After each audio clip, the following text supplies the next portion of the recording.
जय हिंद, वंदे मातरम। नमस्कार दोस्तों, नमस्कार मित्रों।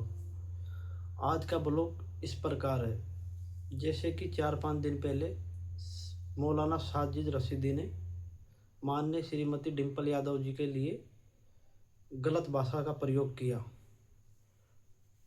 और एक टीवी दौरान डिबेट के दौरान साजिद रशीदी जी सपा के कुछ कार्यकर्ताओं ने उनके थप्पड़ लगा दिया। दोनों ही बात गलत है संविधान के हिसाब से। देश संविधान से चलेगा दोस्तों। तो माननीय श्री डिम्पल जी यादव जी के बारे में साजिद रशीदी ने बहुत गलत कमेंट किया है। ये डिबेट शो 4-5 दिन से चल रहा था टीवी पर।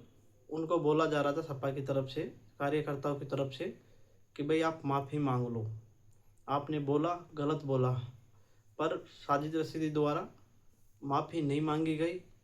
इसी दौरान डिबेट शो के अंदर सपा के कुछ कार्यकर्ता वहाँ पर बैठते हैं और वहाँ पे भी उनको बोला जाता है कि भाई आप माफ़ी मांग लो, आपने शब्द बहुत गलत बोला है। तो उन्होंने माफ़ी नहीं मांगी। तो उस दौरान सपा के 3 कार्यकर्ता आगे आते हैं और उनकी 2-3 थप्पड़ उनको मार देते हैं। साजिद रशीदी वहाँ पर से निकल जाता है। उसके बाद में थाने में जाके रिपोर्ट दर्ज करवाता है। अब ये मौलाना जी आ गए कानून के हिसाब से।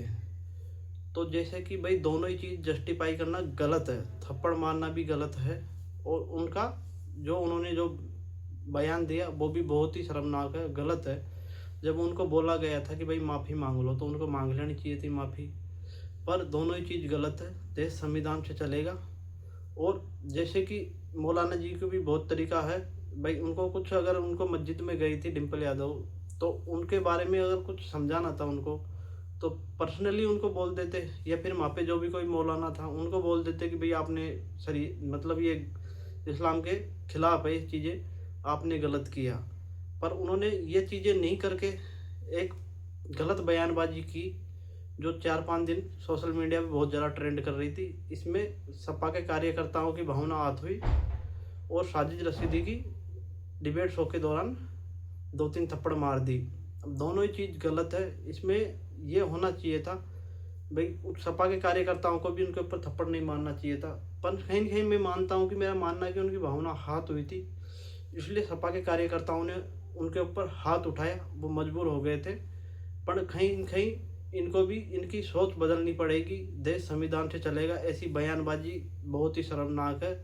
और माननीय श्री डिम्पल यादव जी तो एक बिल्कुल ही साध्वी का जीवन जीती है, बिल्कुल ही सही तरीके से जीवन जीती है। ऐसी महिला पर टिप्पणी करना बहुत ही गलत है, शर्मनाक है और उनके मारना भी शर्मनाक है। अब इसमें साजिद रशीदी ने अब थोड़ी सी उन शब्दों को चेंज किया था, उनमें उन्होंने बोला कि मेरे से गलती हो गई। अब उन्होंने माफ़ी मांगी। जब पहले मांग लेते तो इतना मसला ही खड़ा नहीं होता। तो भाई सब लोगों से ये निवेदन है, हिंदू हो या मुसलमान हो, कोई भी हो, देश संविधान से चलेगा। संविधान किसी को कानून में हाथ लेने की ज़रूरत नहीं है।